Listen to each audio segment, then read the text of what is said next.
Gloria a Dios. Bendiciones a todos. Gloria al Señor. Buen provecho a todos los que en este momento se encuentran en el almuerzo, si se encuentran en el trabajo, que el Señor los bendiga. Hoy nosotros, gloria al Señor, queremos traerles un estudio serio que vamos a comenzar y lo vamos a terminar. Amén, gloria al Señor. Esto es una serie de aproximadamente 7 partes. Y hoy vamos a estar hablando sobre el modelo correcto de la oración. Amén. Y cómo nosotros pues podemos ser efectivos orando al Señor. Y de qué manera nosotros pues podemos ver la manera correcta, la intención de Jesús cuando nos presentó ese modelo de la oración, lo cual se encuentra en Mateo capítulo 6. Y vamos a estar observando eso. Amén. Y vamos a estar entonces hablando y desglosando un poco sobre este tema tan importante. Le habla su amigo y su hermano, el pastor Jesús Osorio, presidente del Ministerio Internacional Chilael. Así que vamos a comenzar con oración dando gracias. Padre, Señor, te damos toda la gloria y la honra, Padre, en este momento tan crucial, Padre, Señor, que estamos atravesando, Padre, como iglesia, pero también el mundo entero. Estamos, Padre, Señor, Dios mío, ansiosos de poder poner a prueba el modelo correcto de la oración, Padre. ¿Cuál es la manera, Padre, Señor, en la cual nosotros podemos comunicarnos contigo de la manera correcta? Porque según tu palabra, Señor, hay una forma correcta de poder presentarnos delante de ti, Señor, para que no tan solamente la oración pueda ser escuchada, pero que también la oración que nosotros presentemos delante de ti, Padre, tenga resultados poderosos, resultados, Padre, Señor, que sean evidentes, resultados, Padre, que sean también efectivos, Padre, Señor, no tan solamente colectivamente en la iglesia, pero también, Padre, a nivel personal. A nivel, Padre, Señor, que yo pueda sentir y entender, Padre, que estoy llegando ante tu presencia, Señor. Y que en hacerlo, Padre, podamos entender cuál es la manera más especial, más importante, Señor Dios mío, de la oración. ¿Qué es lo que tú exiges? ¿Qué es lo que tú rechazas? ¿Qué es lo que tú esperas? Esas son las cosas que queremos aprender a medio de este estudio, Señor.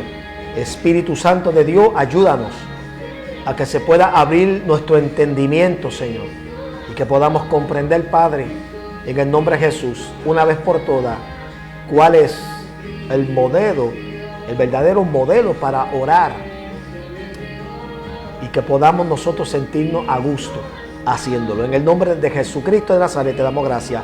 Amén y amén. Bendiciones, mi amado, gloria al Señor. Damos gracias nuevamente por estar, de poder nosotros servirle al Señor en la capacidad que lo hacemos.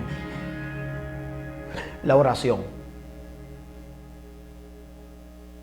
La oración, mi amado, es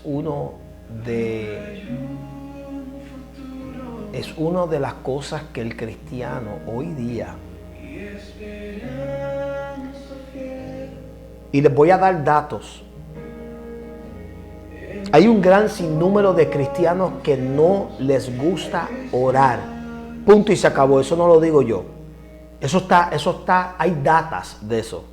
Es más, bíblicamente, usted vio que uno de los problemas que tenía Jesús con sus discípulos era eso, que no les gustaba orar. Eran personas que menos oraban. Esto se vio incluso en el momento de prueba. Tenían un gran problema manteniéndose en comunión con el Señor por medio de la oración, porque comunión con el Señor no es nada más por medio de la oración. Por si acaso, hay diferentes maneras de uno mantener una comunión con Dios, pero una de ellas es por la oración, y es y era una de las cosas que menos le gustaba hacer los discípulos. Entonces queda claro que no soy yo nada más que estoy diciendo que a la iglesia no le gusta orar. Esto es algo que está registrado en la Biblia. ¿Sabe? Está claro que Jesús no pretendía que hubiese un esquema o un protocolo a seguir, pero Él sí dejó claro. En Mateo capítulo 6, comenzando en el verso 5 en adelante, Él dejó claro cuál era la manera correcta de uno orar. Pero déjame darle estos datos para que usted entienda. Y estos son datos hechos por la encuesta, uno de los programas de encuesta, Pew Research. Pew Research es uno de los sistemas de encuesta más reconocidos. Ellos encuestan de todo, no nada más cuando se trata de religión. Pero en el 2000, por ejemplo, 19, se hizo una encuesta. Y cuando se trataba de este asunto de la oración, ¿ok? Y resultó, y esto a nivel de Estados Unidos, que un 55% de ellos, de los encuestados, dicen que oran todos los días. Un 21% admitió que ora de vez en cuando. Un 23% admitió que nunca ora. Piense eso nada más. Un 23% de los encuestados llamados cristianos, nada más en Estados Unidos, esto no se expandió a otros territorios, pero un 23% de los que se clasifican cristianos admitieron que no oran para nada.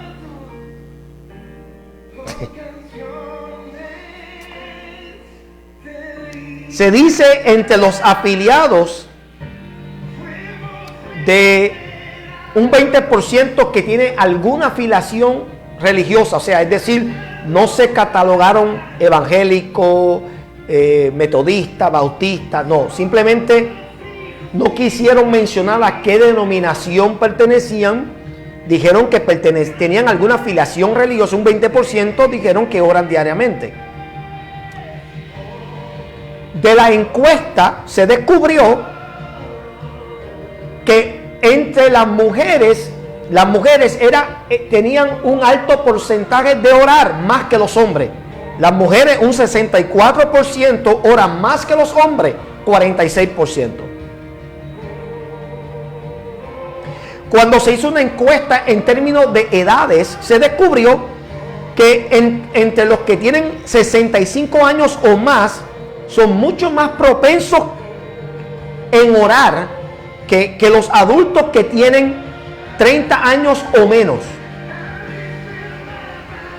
Quiere decir que los ancianos o personas de edad media son más propensos a orar que nuestros jóvenes, personas de 30 años o menos.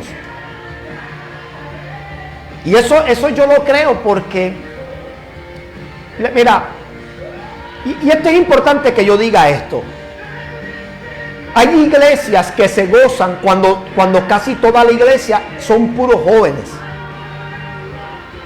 Y yo soy el primero en decir gloria a Dios, porque para tenerlos perdidos en el mundo es mejor tenerlos en la iglesia. Pero aquí hay un problema, y se lo digo yo por experiencia, porque yo estuve en iglesias donde la mayoría de la feligresía eran puros jóvenes. Hay un problema aquí, y esto tal vez el pastor no está, o la pastora no va a estar dispuesto a declarar esto. Pero donde hay una iglesia donde casi todos son jóvenes, es donde más el pecado es rampante. Eso no se lo va a decir el pastor. Es donde más fluye la inclinación al pecado. Es donde más pecado de fornicación, de adulterio, de pornografía y de todas estas cosas es donde más se manifiesta. Porque hay ignorancia. ¿Sabe?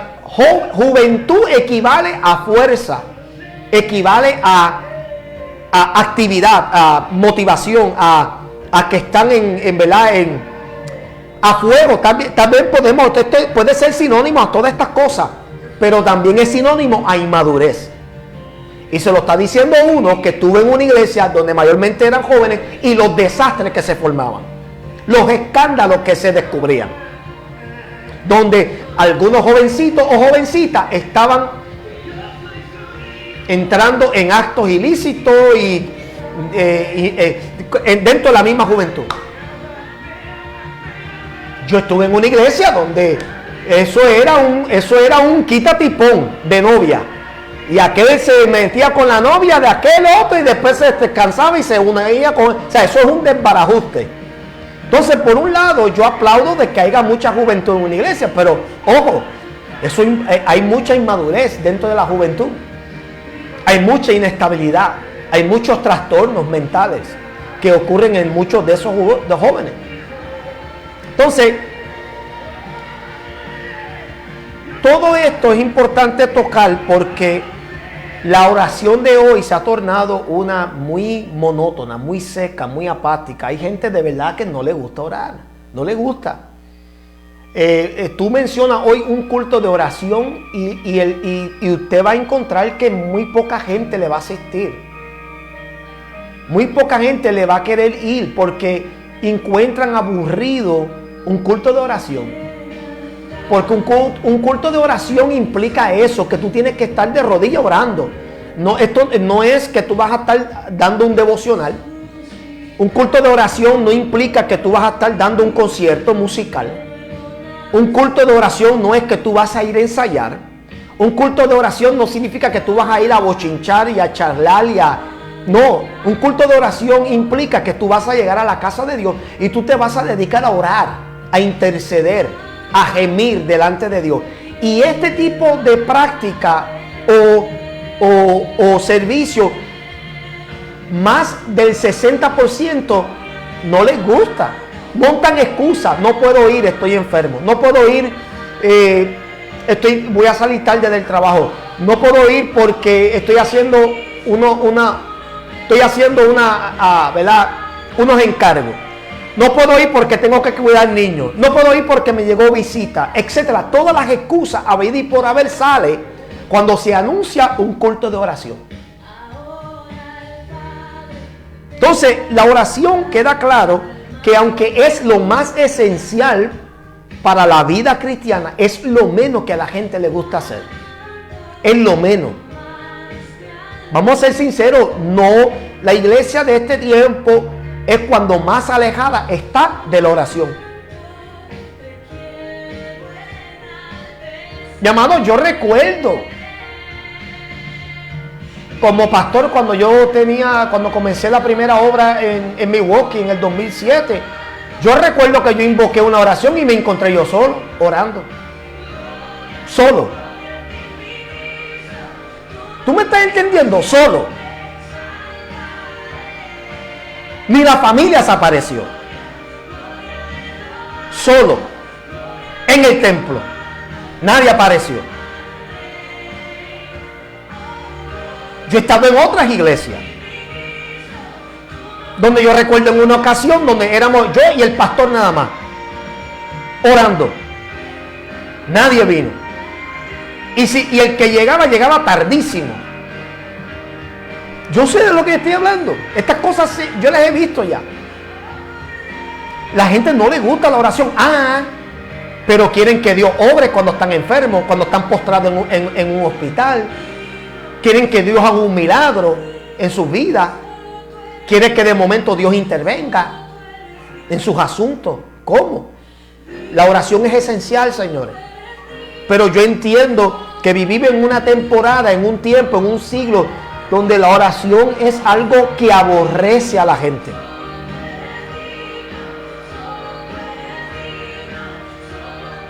En Mateo 6, capítulo 6, verso 5, vamos a leer aquí unos cuantos versos.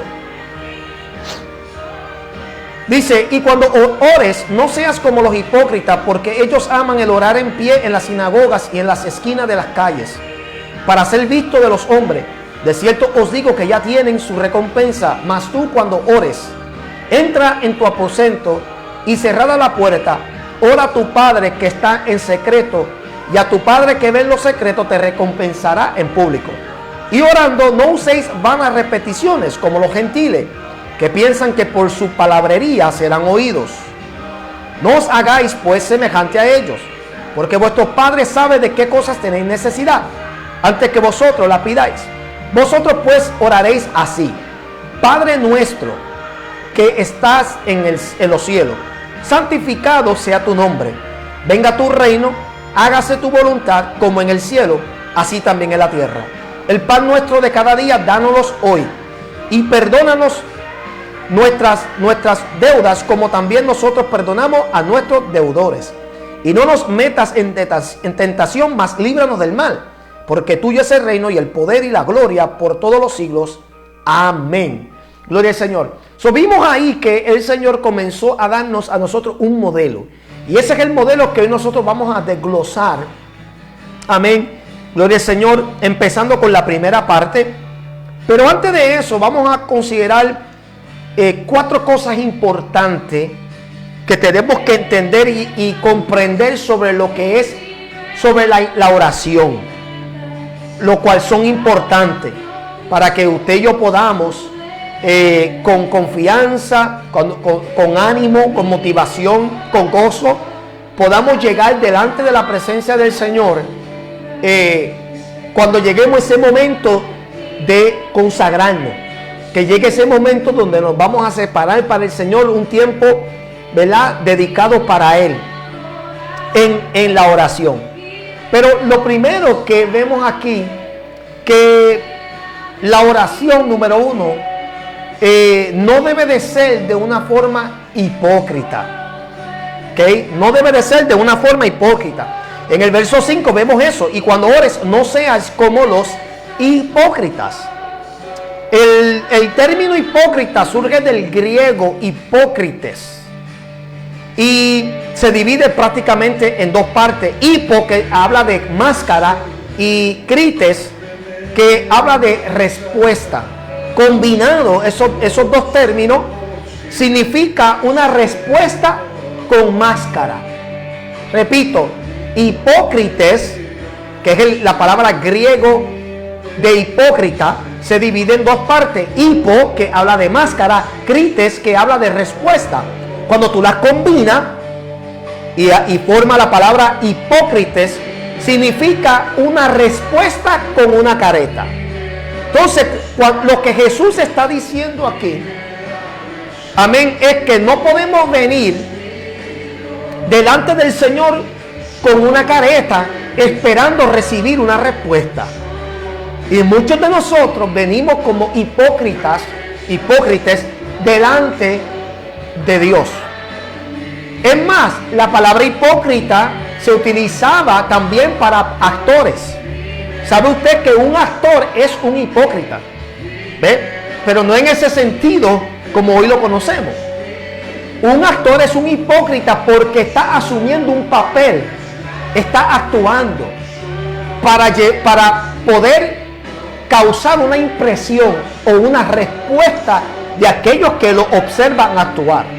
Esto se veía mucho en los cines, en los teatros y todas estas cosas. Antes de que existiera el cine, existía lo que era el teatro por medio de, ¿verdad?, del silencio. Y el Señor está aquí utilizando ese término para dejarnos saber que lo primero que tú tienes que entender de la oración es que tú no puedes venir con una careta delante de Dios. Porque Dios te conoce tal y como tú eres. Tú no tienes que venir disfrazado de santo. Tú no tienes que actuar que tú eres divino. Tú no tienes que venir vestido, amén, de oveja, ni pintado ni disfrazado. Porque Dios te conoce tal y como tú eres. Dios conoce lo que está en tu corazón. Dios conoce las cosas que tú has hecho. Dios conoce todo. Dios quiere que nosotros vengamos delante de su trono y de su presencia tal y como estamos. Y yo creo que aquí es donde estamos fallando muchos de nosotros. Que nosotros pensamos que podemos engañar al Señor poniéndonos una careta de la cual no nos sirve, no podemos engañar. O sea, hay un refrán que nosotros los puertorriqueños utilizamos: te conozco bacalao aunque venga disfrazado. Entonces hay cristianos que piensan que pueden engañar a Dios.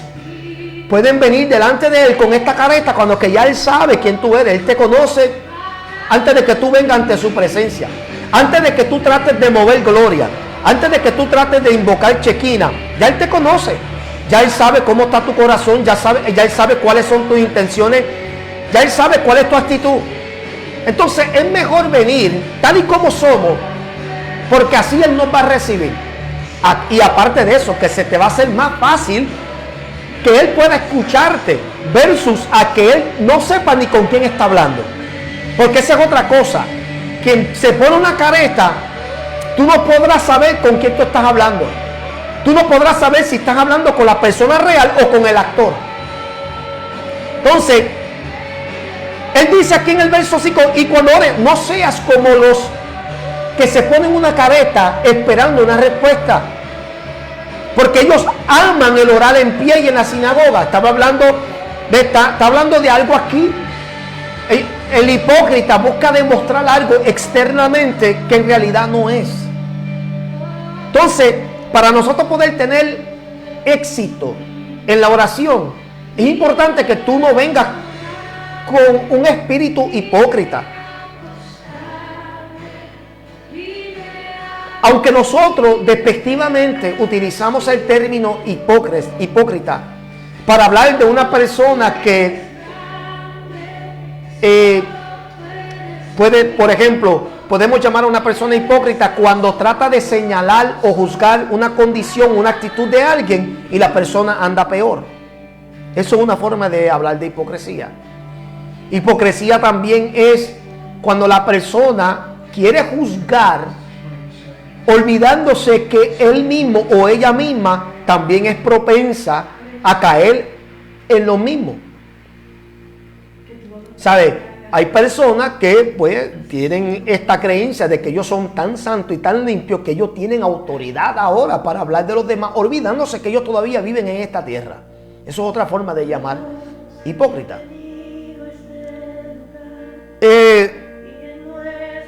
Pero nosotros lo utilizamos en forma despectiva para ilustrar en la forma en que la gente esconde sus verdaderas intenciones o esconden sus falsas apariencias.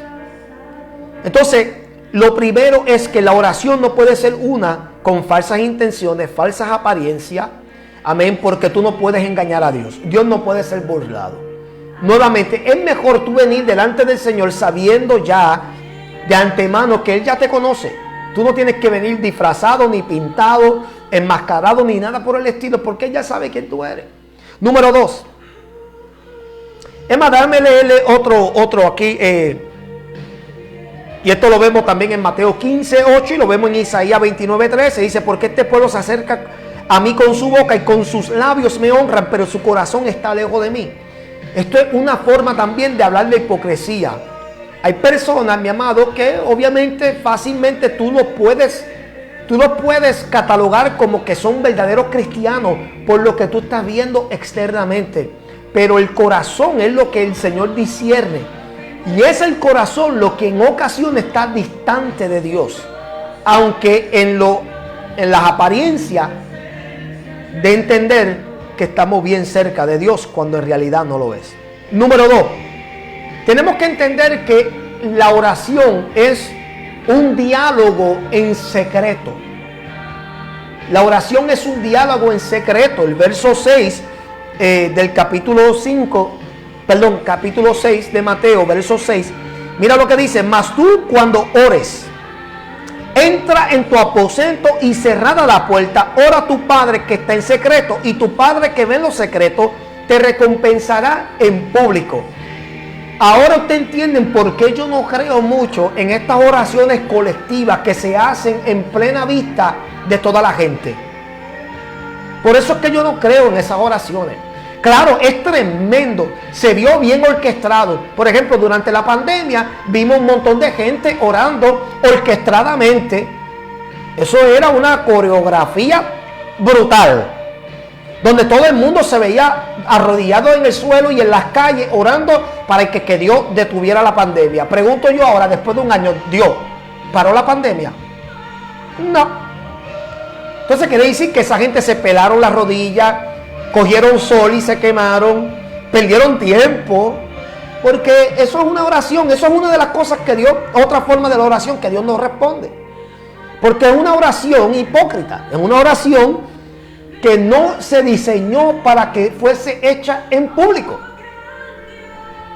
Eso no lo digo yo, está ahí en la Biblia, y hay gente que no le gusta esto, porque ellos quieren ser vistos por la gente. Piensan que si, o sea, en la mente de ellos dicen, bueno, si yo les dejo de saber que, ¿verdad?, que yo me vengo aquí en el público para que todo el mundo me vea orando, pues claro, si el mismo Cristo lo digo, ya recibe recompensa, porque quien te ve te aplaude. Pero tú pierdes bendición del cielo, eso es algo que está descartado. Quien hace eso puede puede escuchar un gase desde el cielo, porque eso es indicativo que Dios está vomitando esa oración, porque no se escucha, Dios no la escucha. Yo lo siento mucho y hay gente que no están de acuerdo. Sigue así, sigue parándote en las esquinas para que te escuchen, sigue haciendo esas oraciones colectivas, aire libre, sigue haciéndolo. Tú vas a recibir, sí, recompensa de la gente que te ven, pero no de Dios. Hazlo, allá ustedes. Pero tú tienes que entender que la oración es una oración y un diálogo secreto. Porque en lo secreto Dios te recompensa en lo público. Marcos 1:35, levantándose muy de mañana, siendo aún muy oscuro, salió y se fue a un lugar desierto y allí oraba. Desierto aquí también es sinónimo de secreto, apartado. Marcos 6:47, y al venir la noche, la barca estaba en medio del mar y él solo en tierra. Y él, Jesús, solo en tierra, secreto, apartado. Lucas 5:16, mas él se apartaba a lugares desiertos y oraba. Mas él, Jesús, se apartaba a lugares desiertos y oraba. Cuando Jesús se iba a orar, no lo hacía en presencia de nadie. A él no le interesaba que lo vieran en YouTube o en Facebook o en Instagram o en Twitter. A él no le interesaba. Lucas 9:18, aconteció que mientras Jesús oraba aparte, estaba con él los discípulos. Aquí es donde vemos los discípulos incluidos con él, pero aún aparte. A él no le interesaba que el público lo viera. A él no le interesaba que nadie más se uniera al grupo. Esto es lo que yo llamo una oración congregacional. Pero aquí él no le interesaba que más nadie estuviese envuelto. O sea, vimos en cada instante que era aparte, desierto, solo. ¿Qué parte de eso no entendemos todavía la iglesia? Que todo lo queremos. Mira, la iglesia evangélica que se pone a orar al público no está haciendo nada distinto que los judíos que oran en la pared, en the Wailing Wall, que se dedica a orar todos los tiempos así, cabeceando enfrente de la muralla, lo único que queda del templo cuando fue destruido. O sea, el muro de lamento. No estamos haciendo nada distinto, estamos haciendo lo mismo, sin darnos de cuenta. Y esto es un Cristo que no es gentil, por si acaso. Es judío quien está hablando aquí. Es Jesucristo. Así que si alguien quiere criticar lo que yo estoy diciendo, entonces por favor, por amor a Dios, al que yo le sirvo, bota tu Biblia entonces, bota esa Biblia porque tú no crees en ella. Entonces queda claro que la oración número uno no puede ser una hipócrita. Tú tienes que venir tal y como tú estás. Número dos, tú tienes que entender que la oración que Dios demanda es una que es un diálogo secreto. A él no le interesa que más nadie te escuche, a él no le interesa que más nadie te vea. Es una oración y un diálogo en secreto. Número 3. Tú tienes que entender que la oración no puede contener vanas repeticiones. Y aquí es donde religiones como el catolicismo y los musulmanes van a tener sendo problema. Porque ambas religiones o ambas ramas, amén, de religiones, porque técnicamente la única religión ahí es musulmana. el catolicismo es una rama denominacional de lo que es el cristianismo, porque hay 3 religiones predominantes en el mundo entero nada más. 3 nada más: el judaísmo, el musulmán y el cristianismo. El catolicismo cae dentro de la rama y de la clasificación del cristianismo. Y aunque sabemos que el cristianismo tiene muchas ramas: pentecostal, bautista, metodista, luterana, etc. Pero aquí es donde van a tener el problema los católicos y los musulmanes. Y fíjate, técnicamente el judío también. Porque el judío hace esto mismo: vanas repeticiones. Es algo orquestado, algo planificado, ¿sabe? Algo ya, son oraciones y expresiones ensayadas. Hay un protocolo establecido, lo cual se convierte en algo monótono, donde existe una ausencia de variedad o matices que termina provocando un aburrimiento a maneras extremadas. Por eso es que hay personas que no encuentran sentido a la oración. Por eso es que no se hallan en la oración. Porque la oración no debe de ser algo rutinario, no debe ser algo ensayado, no debe de ser algo que contenga un programa, un protocolo. La oración se tiene que entender que es un diálogo con alguien real. ¿Ok? Si tú me vas a venir a hablar a mí, yo siendo una persona real, y tú me vienes a hablar a mí con algo ensayado, entonces la conversación nuestra se torna aburrida. No hay contenido, no se expande, porque ese es el problema de las vanas repeticiones. Como dice aquí en el verso 7, y orando no uséis vanas repeticiones como los gentiles, que piensan que por su palabrería serán oídos. O sea, Dios no busca palabrería.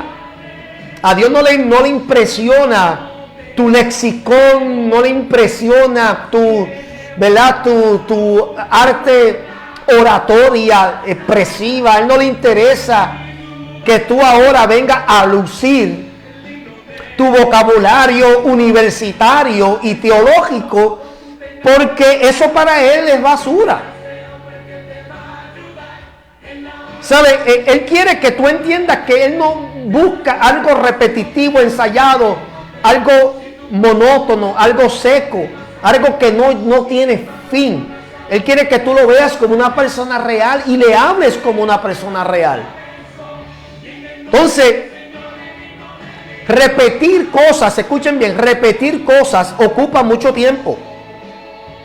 Y no implica ninguna prueba contundente de una verdadera devoción. Y tampoco mejora nuestras posibilidades de que Dios realmente nos esté escuchando.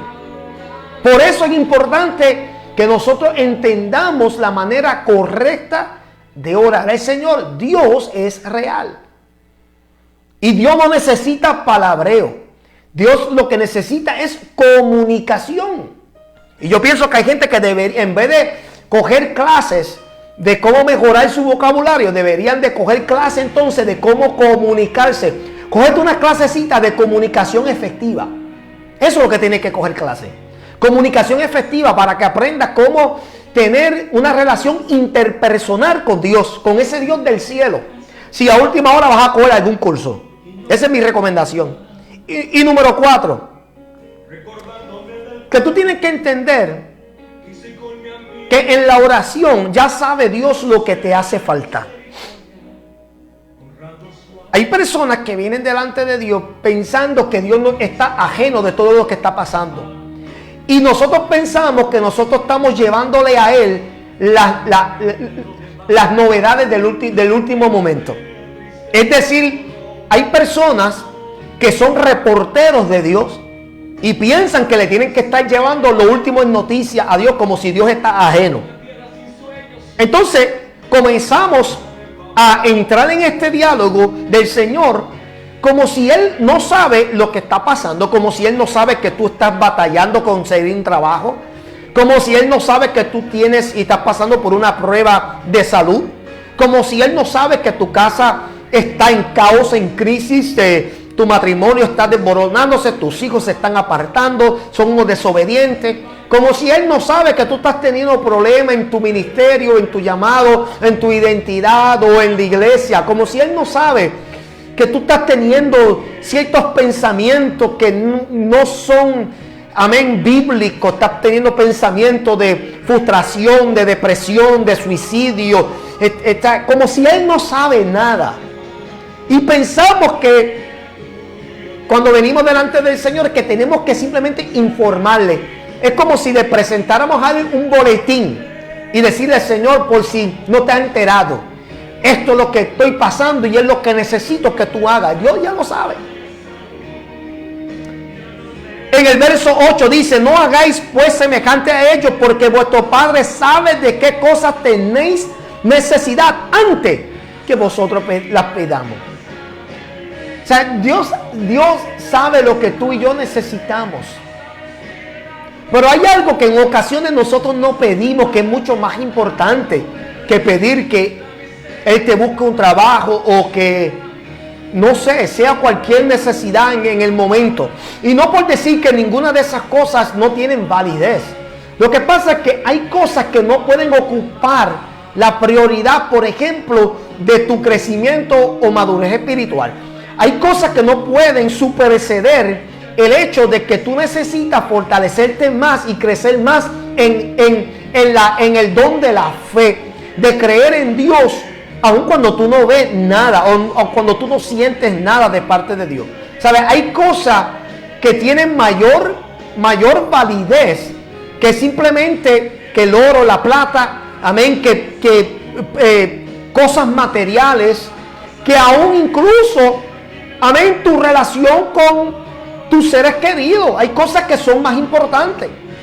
¿Sabes? Hay gente que no piden de que ellos puedan encontrar un amor y una devoción para buscar más de Dios. Hay gente que no piden de que Dios los ayude y le abra la mente para analizar y estudiar y entender más la palabra. Hay gente que no piden que sean bautizados con el Espíritu Santo. Hay gente que no piden que Dios los pueda utilizar en palabra, en ciencia, en sabiduría. Hay gente que no piden, amén, ¿verdad? Que ellos puedan ser un vaso útil donde quiera que ellos vayan y caminen, y que Dios pueda, amén, verdaderamente iluminarlos para que ellos puedan ser una bendición para otros. O sea, hay gente que no piden esas cosas. Piden de todo menos eso. Y esas son las cosas que Dios necesita más que la iglesia se envuelva. Amén. Vimos claro que la oración, estos 4 puntos son importantes. La oración no puede ser una hipócrita. Número 2, la oración tiene que ser un diálogo secreto. Número 3, la oración no puede ser y no puede contener vanas repeticiones. Y número 4, la oración es una donde ya Dios sabe lo que te hace falta. Por ende, es importante que tú pidas lo que es necesario, lo que en realidad te hace falta, porque bien dice la palabra en el capítulo 6, aquí mismo en el verso 33, mas buscad primeramente el reino de Dios y su justicia, y todas estas cosas vendrán por añadidura. Entonces, ya pudimos explicar esos 4 puntos importantes.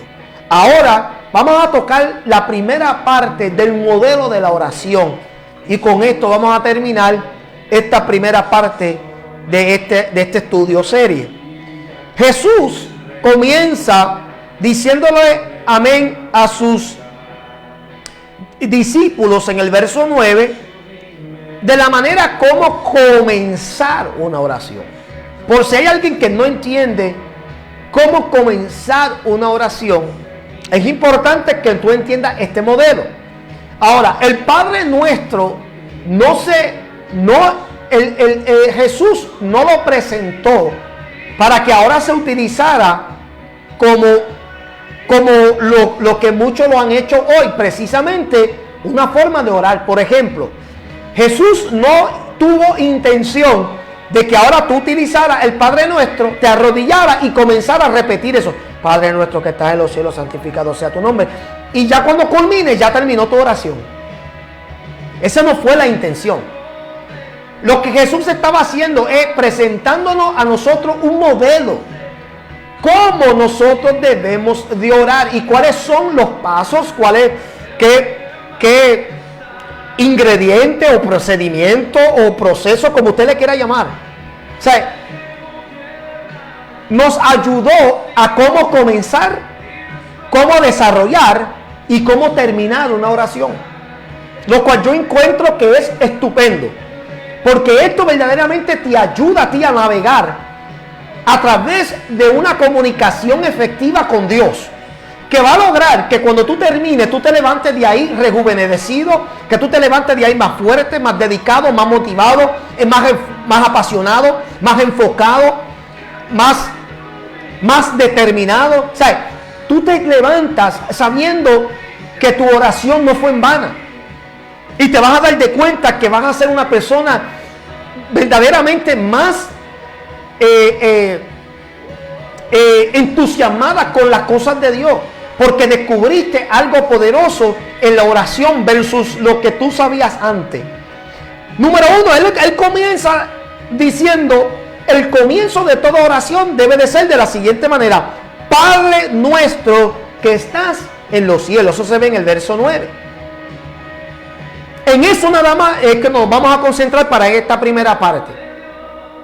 Padre nuestro que estás en los cielos. Ahora, pregunta que hago, y esto puede sonar como un enigma para uno, pero para otro es más bien una pregunta retórica. ¿Puede todo el mundo comenzar una oración con Padre nuestro?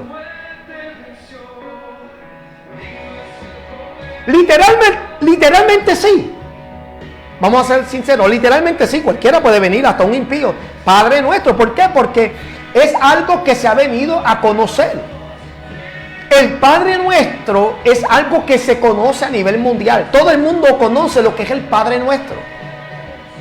Our Father who is in heaven, hallowed be thy name. ¿Saben? Es una oración que se conoce a nivel mundial. Literalmente, sí, cualquiera puede comenzar la oración con Padre nuestro, pero espiritualmente puede, ¿no? Dentro del Padre nuestro que estás en los cielos, hay dos cosas que yo quiero que ustedes consideren. Número uno, el parentesco y la relación que se tiene que tener con Dios. Jesús dijo que se comienza con Padre. Se trata de una figura clave en el desarrollo de un niño, ya que así como un niño que busca la protección de un padre, para no tan solamente protegerlo, sino que también para educarlo y ayudarlo en las distintas etapas de su vida y en su crecimiento. De igual manera, el cristiano que ha nacido de nuevo debe de comenzar esta oración con Padre, Abba, reconociendo quién es esa figura celestial. Ninguna persona que no ha nacido de nuevo puede realmente en su espíritu comenzar esta oración porque no la entiende. Porque no hay relación, no hay devoción, no hay un parentesco espiritual con el Dios del cielo. Por eso la Biblia nos dice a nosotros en Romanos 8:15, pues no habéis recibido el espíritu de esclavitud para otra vez estar en temor, sino que habéis recibido el espíritu de adopción, por el cual clamamos Abba, Padre. Si tú no has sido adoptado, que es decir, la adopción ocurre por medio de un proceso jurídico, donde ha habido un juez que te ha declarado ahora como, número uno, el hijo legal, aunque no sea hijo biológico, de aquel que está buscando la adopción. Aleluya. Entonces, el cristiano que ha nacido de nuevo no tan solamente recibe el Espíritu de Dios, que testifica al Espíritu nuestro, que ahora Dios es nuestro Padre, pero adquirimos también el proceso legal jurídico de la adopción. Es decir, usted y yo, cuando recibimos a Cristo, eso es instantáneo, como un abrir y cerrar de ojos, porque usted no ve todo ese proceso. Pero cuando usted recibe a Cristo, inmediatamente usted recibe el Espíritu de Dios, inmediatamente el Espíritu testifica al Espíritu, este ya es hijo. ¿Por qué? Porque hubo una sentencia declarada en el cielo, es hijo adoptivo mío ahora. Y tú en cambio podrás decir, Padre, Abba. Entonces nota que Jesús le está diciendo a los discípulos, la oración se debe de comenzar reconociendo quién es Dios para ti. Es Padre, Padre nuestro. Está hablando de una relación, de un parentesco. Gálatas 4:6 dice, y por cuanto sois hijos, Dios envió a nuestros corazones el Espíritu de su Hijo, el cual clama, Abba Padre. Ahí vemos de nuevo la expresión Abba Padre. Aleluya. Número 2. Estamos viendo aquí el lugar donde está Dios. El lugar donde está Dios. El Espíritu de Dios está en todo lugar, pero su trono está establecido en el cielo. Está establecido en el cielo. ¿Sabe? El Hijo de Dios verdaderamente reconoce el estrado de Dios, o sea, su trono. Pero también comprende que por medio del Espíritu de Dios tenemos a Dios aquí habitando en nuestro espíritu, que es ahora se convierte en el templo de Dios. Porque sabemos que Dios ya no necesita templo hecho por manos humanas. Vimos al principio de los tiempos que Él habitaba, por ejemplo, en el Edén. El Edén era un tipo de templo porque el Edén implicaba el ambiente o la atmósfera espiritual que existió en ese tiempo. Nota que no vemos que el Espíritu moraba dentro de Adán o Eva, sino más bien que era el Edén mismo se convirtió en un templo. Por eso era fácil que Dios descendiera y pudiera encontrarse con Adán. El segundo templo fue el que se construyó en el desierto por Moisés. Y el tercero obviamente fue el que se erigió por Salomón. Amén. Técnicamente el tercero fue el de Salomón. Hay algunos que dicen que no, que el primero fue el de Moisés, el segundo el de Salomón y el tercero es el que se va a levantar ahora en la era del anticristo. Y lo cual es técnicamente cierto. Cuando hablamos de estructuras físicas, en sí, el templo físico primero fue el de Moisés, el segundo de Salomón y el tercero es el que ha de venir. Pero si miramos bien, desde el principio Dios viene escogiendo un ambiente donde poder descender para comunicarse y manifestarse al hombre. Ahora en este tiempo, en la área de la iglesia, no lo hace por una estructura de piedra, de mármol, de bloque o de cemento. Lo hace ahora a través de ti y de mí. Aquí habita el Señor. Por eso el Señor permite que nosotros nos sintamos mal cuando le fallamos. Por eso Él nos redarguye cuando dentro de nuestra vida nosotros permitimos suciedad, inmundicia, pecado, decaimiento. Cuando apagamos y contristamos al Espíritu Santo, ahora entendemos por qué nos sentimos mal. Porque, señores, dentro de nosotros no habita cualquier cosa, está la presencia, la esencia y la chequina de Jehová en nosotros. Entonces nota que en el principio, cuando habla de Padre nuestro que estás en los cielos, hay dos puntos importantes. Número uno, reconocer el parentesco y la relación que tiene Dios con nosotros. Es Padre. Quiere decir que Él, ¿qué hace un padre? Enseña, educa, protege, provee, ama, castiga, reprende, exhorta, motiva, influencia. Todas estas cosas, mi amado, que vemos hoy que un padre, una figura paterna física aquí en la tierra hace, más lo hace Dios para con nosotros. Dios quiere que tú entiendas que la primera parte de esa oración es cuando tú entiendes el parentesco que tú tienes con Dios, las cosas cambian. Porque ya tú no vas a venir delante de Dios como que esa figura celestial de la cual tú a veces le tienes miedo. sea, que tú tienes miedo de llegar ahí porque tú no sabes si te va a partir en medio con un rayo. Tú no sabes si... O sea, y hay personas que pintan a Dios como algo imposible de alcanzar, imposible, amén, de dialogar, porque lo ven como una figura anciana, ogra, sentado en un lugar esperando a que tú falles para él exterminarte y aniquilarte por completo. Y no es así. La Biblia constantemente declara y describe a Jehová Dios como un padre, una figura paterna, una figura que busca amar, que busca proteger, que busca educar, que busca proveer, porque eso es lo que nosotros consideramos nuestros padres. Se supone que con mi padre yo me sienta confiado, que yo pueda hablar. Y yo entiendo que esto es... o sea, mira cuál es el problema que estamos viendo hoy en día y por qué algunas personas tienen un problema entendiendo a Dios y viéndolo como padre. Y es porque muchas personas tuvieron una relación muy tóxica con sus padres, con sus figuras paternas aquí en la tierra. Algunos hombres abandonaron el hogar, algunos hombres han rechazado a sus propios hijos, no han tomado la responsabilidad como se ha debido, amén, de responsabilizarse de él. Hay incluso, yo conozco gente que están en guerra ahora mismo con sus propios padres, no quieren saber de ellos. Hijos que si ven a sus padres son capaces de matarlos, los odian.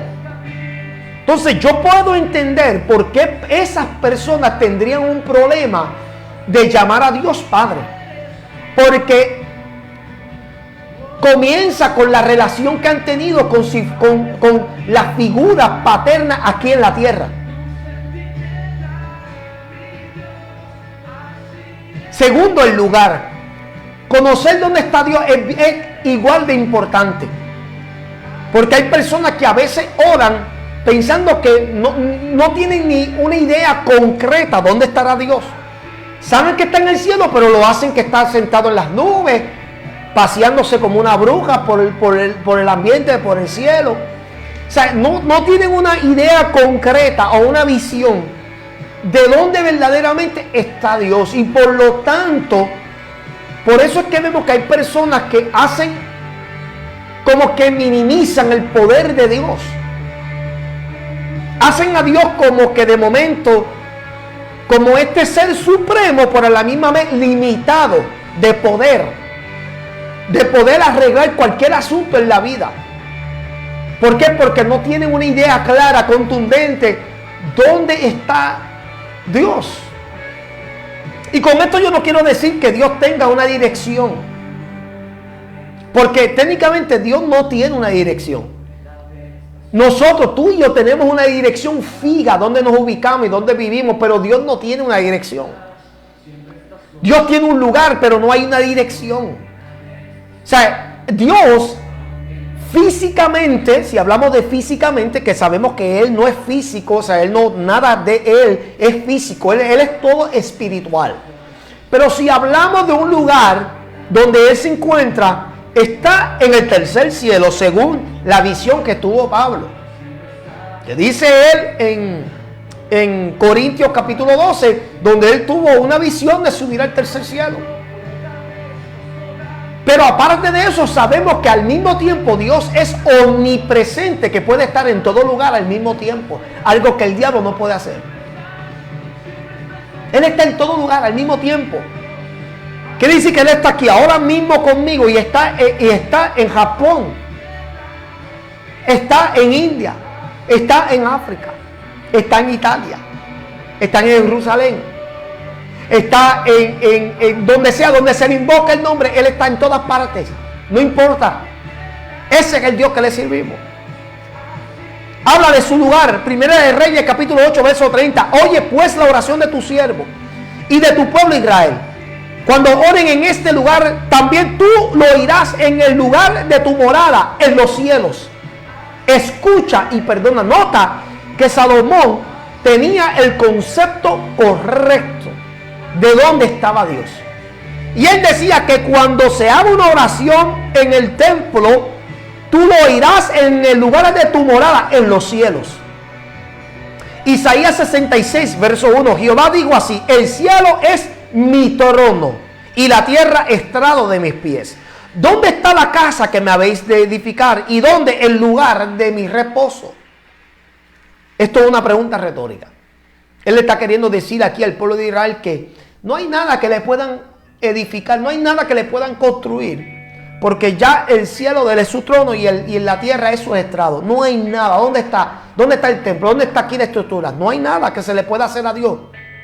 Salmos 14:2. Jehová miró desde los cielos, no desde una montaña, no desde el valle, ya desde los cielos sobre los hijos de los hombres, para ver si había algún entendido que buscara a Dios. ¿Sabe desde dónde Dios nos está mirando? Desde el cielo. Salmo 33, 13 al 14. Desde los cielos miró Jehová, vio a todos los hijos de los hombres. Desde el lugar de su morada miró sobre todos los moradores de la tierra. Desde el cielo nuevamente. Salmo 102, 19. Porque miró desde lo alto de su santuario. Jehová miró desde los cielos a la tierra. ¿Eso queda claro? Quiere decir entonces, mi amado, para culminar, que tenemos que entender que el comienzo de la oración es tú reconociendo cuál es tu parentesco, cuál es tu relación con Dios.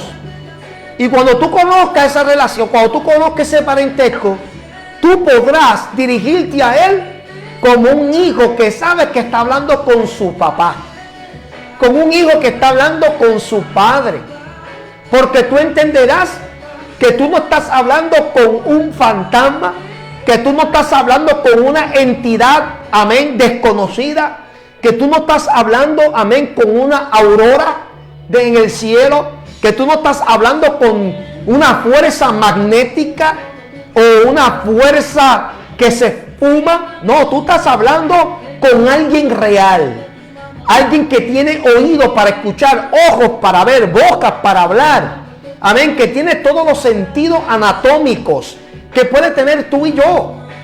Él es padre. Y como dije al principio, ¿qué hace un padre? Un padre educa, un padre aconseja, un padre otorga, un padre disciplina, un padre, amén, ama, un padre protege, un padre provee. Eso hace Dios para nosotros. Para que tu oración entonces sea una efectiva, tú tienes que reconocer quién es Dios para ti, porque de lo contrario empezará la oración mal. Mucha gente no recibe contestación de la oración porque no están comenzando entendiendo quién es Dios para ellos.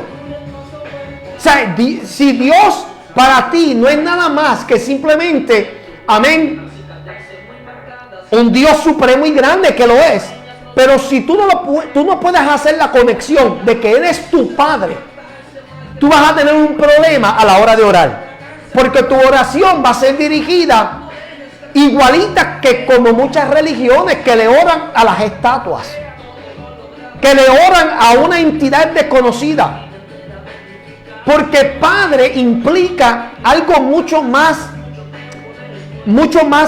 cercano, mucho más real. No vemos incluso a ninguna de estas religiones dirigiéndose a una estatua de esa manera. Las demás religiones que le oran a estatuas o le oran a la luna o al sol, lo hacen reconociéndolo por el titular de su entidad, Dios. Diosa fulana de tal o Dios fulano de tal, su majestad. Utilizan estos epítetos para tratar de comunicarse con estos dioses.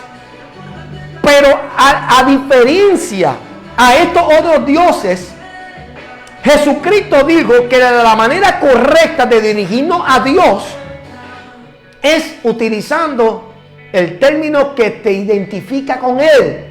Abba, Padre. Padre que estás ¿en qué? En los cielos. Que es el segundo punto. Tú tienes que reconocer dónde está Él. Si tú no puedes visualizar dónde Él está y tú piensas, amén, que no tiene lugar fijo, entonces uno tiene problemas. Porque es como tú tratar de decir, mira, por ejemplo, te voy a dar un ejemplo para que me puedan entender. Hay personas que empiezan la oración de esta manera: Dios, donde quiera que tú estés, ¿me está entendiendo? Eso es una oración equivocada. Porque si tú comienzas esa oración no sabiendo dónde Él está, tú tienes un problema. Porque entonces, ¿cómo te gustaría que Dios diga, bueno, fulano de tal, donde quiera que tú te encuentres, si me escuchas? No tiene sentido, ¿verdad? Yo he escuchado a personas orar así. Señor, donde quiera que tú te encuentres, donde quiera que tú te encuentres. Como que si lo hacen en el espacio, como si lo hacen en el aire, como si lo hacen en un árbol, como si lo hacen en donde quiera, donde tú estés, Señor. Si me estás escuchando, donde quiera que tú estés. Esa es la oración equivocada. Y por eso tal vez tienes un problema en que Dios te conteste. Padre nuestro que estás en los cielos. Padre mío que estás en el cielo, porque ese es tu trono. Aleluya. Ahí tú estás. Entonces, el modelo correcto de orar es reconociendo el parentesco, tu relación, y reconociendo dónde Él está ubicado. Entendiendo los otros puntos que también les expuse. Y con esto vamos a culminar y vamos a cerrar esta primera parte. Mañana vengo con la segunda parte del modelo correcto de orar. Para los que entraron tarde, estamos estudiando y analizando el modelo correcto de la oración. ¿Y cuál fue la intención de Jesús cuando Él presentó el Padre Nuestro que se encuentra en Mateo 6, verso 5 en adelante? ¿Fue la intención de Él que nosotros utilizáramos ese Padre Nuestro como un patrón, así tal y como está? ¿O nos estaba dando las instrucciones específicas de cómo orar? Eso es algo que usted tiene que analizar y descubrir por su propia cuenta. Dios me lo bendiga, Dios me lo guarde. Gracias por estar en sintonía. Espero que les haya gustado. Comparten esto, mi amado, porque creo que podrá edificar a cualquiera que lo escuche. Yo estoy seguro que una vez que terminemos esta serie, vamos a poder descubrir, mi amado, que muchas de las oraciones y los métodos que utilizábamos no eran los correctos. Con esto vamos a poder nosotros avanzar y vamos a poder ver maravillas de parte de Dios. Que ese sea el caso en tu vida. Amén. Muchas bendiciones. Dios me lo bendiga, Dios me lo guarde y nos vemos mañana en la segunda parte de esta serie. Bendiciones. Chao.